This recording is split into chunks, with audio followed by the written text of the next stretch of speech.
Friends, movie start होती है और हम एक कपल को देखते हैं जो अपनी वेकेशंस के लिए अपनी बोट पर इस आइलैंड के ऊपर आए थे। उनको लगा शायद ये आइलैंड आइसोलेटेड है और यहाँ पर उसकी वाइफ आते हुए भाग जाती है अंदर, क्योंकि वो ये डिस्कवर करना चाह रही थी। उसका हस्बैंड अभी बोट को लॉक कर रहा था, सील कर रहा था। अब यहाँ पर वो आती है तो उसको वहाँ पर एक फैसिलिटी नज़र आती है जिसके हर तरफ जाले लगे हुए थे, जंगले, और वो सिक्योर की गई थी। उसको समझ नहीं आई कि यहाँ पर ये कैसे हो सकता है। उनको लगा ये आइलैंड पे कोई भी नहीं आता होगा, और यहाँ पर उसको लगा कि कोई उसका पीछा कर रहा है, उसके पीछे कोई भाग रहा है, इससे उसको हंट डाउन कर रहा है। और जब वो देखती है तो वहाँ पर डॉग्स थे, बहुत ज़्यादा डॉग्स, बहुत जंगली और बहुत खतरनाक और बहुत चालाक भी।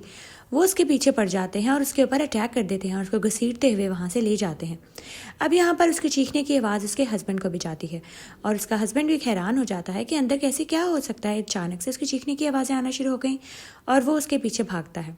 अब यहाँ सीन शिफ्ट होता है और हम कुछ दोस्तों को देखते हैं, मैट और जॉन, उनके कुछ फ्रेंड्स, और ये अपनी हॉलीडे के लिए अपने यहाँ पर एक घर पर आए थे। यहाँ पर उनके अंकल का एक रेस्ट हाउस था जहाँ पर वो टाइम गुजारने के लिए अपने फ्रेंड्स के साथ घूमने फिरने के लिए आते हैं।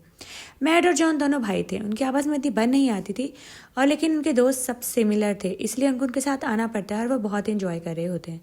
अब यहाँ पर वो बता रहा था कि उनके अंकल एक साइंटिस्ट थे और यहाँ पर फैसिलिटी में वो काम भी करते थे, इसलिए उनको यहाँ पर इतना बड़ा फार्म हाउस मिला हुआ था।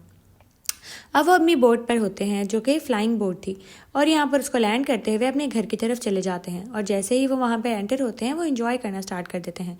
कोई स्विमिंग कर रहा होता है, कोई शिकार कर रहा होता है, कोई कुछ कर रहा होता है। यहाँ पर वो सिटी से दूर कुछ साइड पे एंजॉय करने आए हुए थे नेचर को। यहाँ पर एक पपी मिलता है एनी को, उसको लेकर अंदर आ जाती है, और जब थोड़ी ही देर बाद वो दरवाज़ा खोलता है उसका एक फ्रेंड, तो पपी बाहर भाग जाता है। अब यहाँ पर उसको गुस्सा आ जाता है। एनी कहती है, तुमने मेरे पपी को बाहर क्यों भगा दिया? और यहाँ पर वो उसको ढूंढने के लिए बाहर जाने लगती है, लेकिन वो अभी घर में ही था और वो बाहर जाने का रास्ता ढूंढ रहा था, क्योंकि बाहर उसकी शायद पूरी फैमिली होगी जिसको वो ढूंढ रहा था। लेकिन एनी उसको बाहर जाने नहीं देती, लेकिन वो फिर भी भाग जाता है। अब उसका फ्रेंड जॉन और वो दोनों बाहर उसको ढूंढने के लिए जाते हैं, क्योंकि उसको लग रहा था कि छोटा सा पपी है, यहाँ पे बाहर घबरा जाएगा, लेकिन ऐसा नहीं था। उसकी पूरी फैमिली थी, उसकी मदर भी थी जो एनी के ऊपर अटैक कर देती है और उसकी टांग के ऊपर काट लेती है, जिससे एनी का टांग बहुत ज़्यादा इंजर्ड हो जाती है और जॉन उसको उठाकर अंदर ले आता है। अब यहाँ मैट और जॉन उसके जख्म पर मरहम पट्टी करने लगते हैं। एक फ्रेंड कहती है कि हमें यहाँ से चले जाना चाहिए, क्योंकि अब इसको जाके जाहिर सी बात है इंजेक्शन लगवाने होंगे या ट्रीटमेंट करवाना होगा, हमें यहाँ से चले जाना चाहिए, अपने फ्रेंड के इलाज को प्रायोरिटी देनी चाहिए। लेकिन जॉन कहता है कि यहाँ पर 10-12 दिन में टीके लगने में इसकी कोई इन्फेक्शन नहीं फैलेगी, 1-2 दिन तक चलते हैं, पर हम इतनी दूर आए हैं तो फ़ौरन नहीं जाते, हमारे पास कुछ एंटीबायोटिक्स वगैरह पड़ी हैं, उसको दे देते हैं, उसका टाइम थोड़ा सा निकल जाएगा। अब यहाँ पर वो लड़की भी ऐसे ही कहती है कि ठीक है, मैं मेडिसिन लेकर रेस्ट करूँगी, ठीक हो जाऊँगी। और यहाँ पर बताता है कि फैसिलिटी में बहुत ज़्यादा डॉग्स हैं जिन पर एक्सपेरिमेंट्स होते थे, शायद उन्हीं डॉग्स में से किसी का बच्चा होगा और अभी तक वो लोग यहाँ पर हैं। बड़ी हैरत की बात है, ये फैसिलिटी तो काफ़ी अरसे से बंद कर दी गई थी। अब यहाँ पर उसके फ्रेंड्स कहते हैं चलो कोई बात नहीं। अब नेक्स्ट डे वो लोग लंच कर रहे होते हैं और यहाँ पर एनी बहुत ज़्यादा खा रही थी, यानी इतना कि कभी उसने नहीं खाया। उसके बाकी सारे फ्रेंड्स को नोट कर रहे थे कि तुम्हारी तबीयत तो ठीक है, लेकिन वो कहती शायद ये दवाइयों का असर है, मुझे भूख ज़्यादा लग रही है, और वो बहुत ज़्यादा खा रही थी और उसका बुखार भी नहीं उतर रहा था। अब यहाँ पे तीनों फ्रेंड्स जाते हैं जाके शिकार करने के लिए, क्योंकि उनको था कि हम आए हैं तो हंटिंग करेंगे, और यहाँ वो हंटिंग करने के लिए जंगल की तरफ निकल जाते हैं। एक फ्रेंड यहाँ पर अपने पिक्चर्स ले रहा था अपने कैमरे से, और वहाँ पर उसको बहुत ज़्यादा डॉग्स नज़र आते हैं। 1-2 डॉग्स तक तो ठीक था, लेकिन वो चारों उसके इर्द गिर्द घूमने लगते हैं और इससे जैसे उसको घेरे में ले लिया हो। वो बहुत डर जाता है और वहाँ से भागना चाह रहा था, लेकिन वो समझ नहीं पा रहा था कि मैं कहाँ से भागूं। वो जॉन और मैट को आवाज़ देता है कि तुम लोग प्लीज़ इधर आके मेरी मदद करो, ये डॉग्स मुझे ऐसे शिकार कर रहे हैं जैसे मैं इनका खाना हूँ। अब यहाँ पर हम उस आदमी को भी देखते हैं भागते हुए। जब जॉन और मैट उसको बचाने के लिए आते हैं तो यहाँ पर वो लोग भी डॉग्स को देखकर बहुत हैरान थे कि अभी तक ये इस आइलैंड में सर्वाइव कैसे कर रहे हैं, ये फैसिलिटी तो बहुत अरसा पहले बंद हो गई थी। मैट इस चीज़ पर थोड़ा घबराता है और यहाँ पर इनको वही आदमी नजर आता है जो बोट पर आया था अपनी वाइफ के साथ। वो उन्हें कहता है मैं बहुत दिनों से यहाँ पे छुप रहा हूँ, लेकिन ये लोग बहुत चालाक हैं, ये मुझे हर जगह से ढूंढ निकालते हैं और पकड़ के ले गए उसको। अब यहाँ पर वो तीनों दोस्त जब उसको खाते हुए देखते हैं कि डॉग्स उस आदमी को खा रहे हैं, तो वो बहुत घबराते हैं और वहाँ से भागते हैं। वो उस फार्म हाउस की तरफ जाते हैं जहाँ पर उनकी बाकी दोनों दोस्तें भी थी, ताकि वो उनको आगाह कर सकें कि डॉग्स बहुत खतरनाक हैं, इनसे दूर रहें। और ऐसा ही होता है। अब इनके पीछे वो सारे डॉग्स उसी घर की तरफ आ रहे थे, क्योंकि उनको पता लग गया था कि यहाँ पे कोई गेस्ट आए हुए हैं। अब यहाँ पे वो दोनों दोस्तों को भी बता देते हैं कि अंदर भागो, और वो फ़ौरन घर के अंदर भागने लगते हैं ताकि डॉग्स इनके ऊपर अटैक न करें और किसी और को काटे मत। अब एनी को लेकर बहुत मुश्किल से वो अंदर जाते हैं। इतने में वो बो एरो चलाता है ताकि डॉग्स दरवाजे तक ना आ सकें, और यहाँ पर उसकी फ्रेंड की टांग में ही उसकी बो और एरो से इंजर्ड हो जाती है क्योंकि डॉग उसके ऊपर अटैक करने वाला था। डॉग के बजाय उसने अपनी दोस्त को ही हिट कर दिया, लेकिन वो डॉग वहाँ से भाग गया। अब वो घर लेकर आए उसको और उसकी मरहम पट्टी करने लगे ताकि वो थोड़ी सी बेटर हो सके, और वो बोस के अंदर से निकालते हैं उसकी टांग से ताकि उसको मेडिसिन लगा के रिकवरी का टाइम मिल सके। अब यहाँ पर उनको समझ आ गई थी कि डॉग्स हम पर अटैक करेंगे, और वो घर के अंदर भी अटैक कर रहे थे। बहुत मुश्किल से वो उसको उठा के बाहर फेंकते हैं मार के, ताकि हमारी थोड़ी देर के लिए जान छूट सके, और सारी विंडोज़ को सील पैक कर देते हैं। अब इनको लगा कि हमें यहाँ से चले जाना चाहिए, लेकिन डॉग्स उनकी उस बोट के ऊपर बैठे हुए थे जो कि फ्लाइंग बोट थी। वो बहुत हैरान थे कि डॉग्स इसके ऊपर कैसे चढ़ गए, क्योंकि उनको आइडिया था कि वो इसी के थ्रू आए होंगे। अब उनको समझ आ गया था कि हमें बाहर जाना है तो हमें कोई और रास्ता ढूंढना पड़ेगा। यहाँ पे फ़ोन्स वगैरह भी नहीं चल रहे थे, उनके पास कोई फैसिलिटी नहीं थी जिससे वो किसी को मैसेज पहुँचा सके, और उनकी बोट आगे जा रही थी क्योंकि डॉग्स ने उसकी रस्सी को तोड़ दिया था और वो आगे जाना शुरू हो गई। बहुत मुश्किल से वो उसके पीछे भागे ताकि उसको पकड़ सकें, और यहाँ पर इनको एक चांस मिलता है। एक दोस्त पानी के अंदर छलांग मारता है ताकि वो अपनी बोट को घसीट के यहाँ पर ला सके ताकि वो वहाँ से जा सकें। और जैसे ही वो बोट के पास पहुँचता है, वहाँ पे डॉग्स बैठे होते हैं जिसका उसको देख के छलांग मारते हैं और उसके पीछे भागते हैं। अब वो फ़ौरन जाता है, पानी से निकलता है ताकि अपने दोस्तों के पास जाए, और उन्हें बताया कि हमें घर के अंदर ही जाना होगा। इन्होंने चारों तरफ से हमें घेर लिया है। ये डॉग्स आम डॉग से बहुत ज़्यादा चालाक थे। इनके ऊपर कुछ ऐसा ही एक्सपेरिमेंट हुआ था जिसकी वजह से इनका दिमाग बहुत ज़्यादा चल रहा था। अब यहाँ पर वो घर के अंदर दोबारा आ जाते हैं। उनको आइडिया आता है कि उनकी गैराज में शायद उनके अंकल की एक गाड़ी खड़ी होगी। अब वो चले या ना चले वो तो लक के ऊपर डिपेंडेंट है, लेकिन हमें कुछ ना कुछ तो ट्राई करना ही होगा। ये सोचते हैं कि ऊपर से रस्सी के ज़रिए हम जा सकते हैं, क्योंकि इनका वहाँ पे टोर रस्सी लगी हुई थी जिससे वो बचपन में खेलते थे। अब उनकी एक फ्रेंड कहती है, मैं ये काम कर सकती हूँ, तुम लोग ये काम मेरे पर छोड़ दो। तुम लोग बस रस्सी को ज़ोर से पकड़ के रखना और मैं उधर जाऊँगी और गाड़ी को स्टार्ट करके इधर ले आऊँगी। और हम ऐसा ही करते हैं, फ़ौरन यहाँ से निकल जाएंगे क्योंकि हमारे पास ज़्यादा टाइम नहीं है, क्योंकि घर के अंदर भी घुस सकते हैं, हम पे अटैक कर सकते हैं। अब यहाँ उसकी फ्रेंड ऐसे ही करती है, वो उस रस्सी से लटकते हुए दूसरी तरफ जाती है, आउट हाउस की तरफ जहाँ पर उनकी गाड़ी खड़ी थी और नीचे गैराज था। अब वो रस्सी की मदद से चढ़ती तो है, लेकिन रास्ते में रस्सी रुक जाती है और सारे डॉग्स उसकी तरफ भागते हैं ताकि जैसे ही वो गिरे वो उसको खा सकें। लेकिन वो बहुत मुश्किल से आगे बढ़ जाती है और खिड़की के थ्रू अंदर चली जाती है।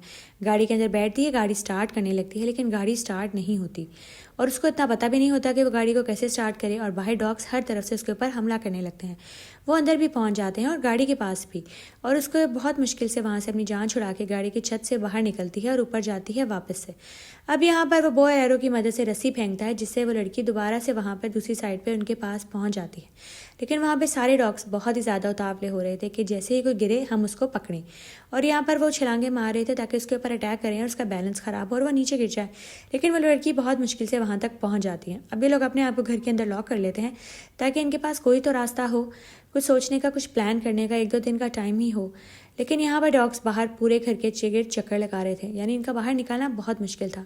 यहाँ पे लाइट चली जाती है और उसका दोस्त नीचे फ्यूज़ कर सही करने के लिए चला जाता है, रोनाल्ड को कुछ पता होता है इसके बारे में, इसलिए वो नीचे खुद ही अकेला जाता है। लेकिन वहाँ पर एक डॉग था जो उसके ऊपर अटैक कर देता है, क्योंकि वो गैराज के किसी रास्ते से वहाँ पर आ चुका था और वो उसको मार देता है। अब इन दोस्तों को बहुत हैरानगी होती है कि हमारा एक और दोस्त मारा गया। इनको समझ नहीं आ रही थी कि अपने आप को और उन दोनों लड़कियों को कैसे बचाए। फिर इनको आइडिया आता है कि घर के पास एक एटिक है, वो उस एटिक में जाकर छुप जाते हैं ताकि थोड़ी देर के लिए ही सही इनकी जान उधर से बच सके, और सारे दोस्तों को ऊपर चढ़ाते हैं और एटिक का दरवाज़ा बंद करके अंदर सील होकर बैठ जाते हैं। और नीचे पूरे डॉग्स घर में फैल चुके थे। अब यहाँ पर कुछ पेपर्स पड़े होते हैं। जॉन और मैट पढ़ना स्टार्ट करते हैं तो यहाँ पे इनको पता लगता है कि उस एक्सपेरिमेंट के थ्रू इनके ऊपर जेनेटिक म्यूटेशंस भी हो रही थी, जिसकी वजह से इनका दिमाग इतना बड़ा हो गया है और ये सोच समझ पा रहे हैं और इतने चालाक हो गए हैं। अब इनके पास कोई रास्ता नहीं था। सुबह इनको गाड़ी स्टार्ट करके यहाँ से निकलना ही था, क्योंकि ये समझ गए थे कि इनके साथ मुकाबला बहुत मुश्किल है, इनकी क्वांटिटी बहुत ज़्यादा हो चुकी है यहाँ पर। अब वो दोनों जाते हैं नीचे गैराज की तरफ। इनके हाथ में बो और एरो था जिसकी वजह से वो अपने आप को प्रोटेक्ट कर सकते थे। अब ये जाते हैं और गाड़ी को घसीटना स्टार्ट करते हैं ताकि गाड़ी स्टार्ट हो सके। उन दोनों लड़के जो भी ट्रिक्स पता होती है उस गाड़ी के ऊपर लगाते हैं, लेकिन इनके पीछे डॉग्स आ जाते हैं फ़ौरन ही। उनको फ़ौरन इनकी स्मेल आ जाती है और आवाज़ से फ़ौरन ही वो उन तक पहुँच जाते हैं। बहुत मुश्किल से जॉन और मैट गाड़ी स्टार्ट करने में कामयाब तो हो जाते हैं, लेकिन अब डॉग्स चारों तरफ थे जिनसे इनको बच के अपने दोस्त के पास जाना था, क्योंकि दोनों दोस्तें लड़कियां घर में इंतज़ार कर रही थी इनका। अभी गाड़ी बहुत मुश्किल से स्टार्ट करते हुए वहाँ पर लेकर जाते हैं, डॉग से बचते बचाते हुए, और जाते हैं जैसे ही घर के पास वहाँ पे अपनी दोस्तों को आवाज़ देने लगते हैं कि तुम लोग फ़ौरन बाहर आ जाओ। और डॉग्स पीछे पीछे भाग रहे थे, इनके पास ज़्यादा टाइम नहीं था। अब एक फ़ौरन जाते हैं और जाके हॉर्न बजाने लगते हैं, और इनकी एक दोस्त बाहर आ जाती है लेकिन दूसरी दोस्त अभी नहीं आ रही थी।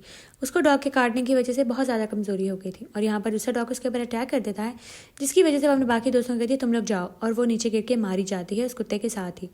अब यहाँ पर उसके बाकी तीनों दोस्त वहाँ से निकल जाते हैं क्योंकि उनको थोड़ा सा टाइम मिल गया था गाड़ी में बैठने का।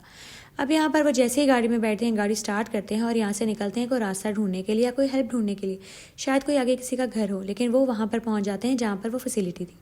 अब जैसे इस फैसिलिटी के पास पहुँचते हैं, वो जालों के ऊपर से टाप कर उस फैसिलिटी के अंदर जाते हैं ताकि कोई रेडियो वगैरह या कोई सिग्नल वगैरह मिल सके जिससे वो मदद बुलवा सकें। लेकिन इनको कोई उम्मीद नहीं थी, रेडियो ख़राब था और यहाँ पे वो जेनेटिक म्यूटेशन वाला सामान भी देख लेते हैं। और सारे डॉग्स उनके घर के पास जमा हो रहे थे और यहाँ पे फैसिलिटी के बाहर भी, क्योंकि उनको पता था कि अब वो यहाँ पर ही हैं। अब वो लड़का जो है वो तार सही करने के लिए जाता है क्योंकि रेडियो की एक तार डैमेज थी जिसकी वजह से रेडियो काम नहीं कर रहा था। और वो जाता है, वो कहता है तुम इधर ही रहो जॉन, मैं जाता हूँ, जाके बाहर से उस तार को खंबे के ऊपर से सही करता हूँ ताकि रेडियो चल सके और हम किसी को अपनी मदद के लिए बुला सकें। जैसे वो खंबे के ऊपर चढ़ता है और तार को सही करता है, वहाँ पे शॉर्ट सर्किट हो जाता है जिसकी वजह से वो नीचे गिर जाता है और सारे डॉग्स उसके ऊपर अटैक कर जाते हैं और अंदर भी आग लग जाती है तारों के जलने की वजह से। अब वो लड़की अंदर सिलेंडर पड़ा हुआ देख लेती है, उसको आइडिया हो गया था, उसके दोस्त समझते शायद वो मारी गई, लेकिन वो एक अकल लगाती है, वो सारे डॉग्स के लिए दरवाज़ा खोल देती है जिसकी वजह से वो डॉग्स घर के अंदर आ जाते हैं। और यहाँ पे गैस लीक थी और यहाँ पर सिलेंडर भी पड़ा हुआ था और आग भी लगी हुई थी। अब वो ऐसा ही करती है, वो इनको अंदर बुलाती है। जैसे ही वो अंदर आते हैं, वो आग वाले कमरे का दरवाज़ा खोल देती है और वहाँ पर बहुत बड़ा धमाका होता है जिसकी वजह से वो सारे डॉग्स मारे जाते हैं। लेकिन अभी भी बहुत डॉग्स थे जो बाहर अभी भी फिर रहे थे। अब यहाँ पर वो दोनों भाई समझे थे कि अब हम मारे गए क्योंकि डॉग्स हमें खा जाएंगे तो हमें नहीं छोड़ेंगे। इतनी ही देर में इनकी फ्रेंड, जिसको वो समझे थे कि वो मर चुकी है, वो गाड़ी लेके वहाँ पहुँच जाती है और जॉन और मैट फ़ौरन गाड़ी के अंदर जाके बैठ जाते हैं और अपनी दोस्त का शुक्रिया अदा करते हैं कि शुक्र है तुम पहुँच गई है, वरना आज तो हम मारे ही गए थे। अब वो जाले को तोड़ते हुए वहाँ से निकल जाते हैं क्योंकि उनको बोट नज़र आ चुकी थी कि वहाँ पर उसी कपल की बोट थी। अब भी फ़ौरन ही पानी के अंदर छलांग मार देते हैं गाड़ी समेत, क्योंकि बाहर उनके पास जगह नहीं थी उतरने की, वरना डॉग्स इनके ऊपर अटैक करते थे। और वो गाड़ी में से निकलते हैं जो कि डूब रही थी और सामने बोट थी जिसके ऊपर फ़ौरन जाकर वो बैठ जाते हैं ताकि वो अपनी जान बचा सके। और जैसे ही वो बोट पे बैठते हैं, वो शुक्र अदा करते हैं कि उनकी जान बच गई। लेकिन यहाँ पर वो स्लीप रूम का दरवाज़ा खोलता है और वहाँ पर एक डॉग था जो उन तीनों के ऊपर अटैक कर देता है। उसके दो भाई की बेवकूफ़ी की वजह से अब वो बोट में भी सेफ नहीं थे और यहाँ पर वो मारे जाते हैं। दी एंड।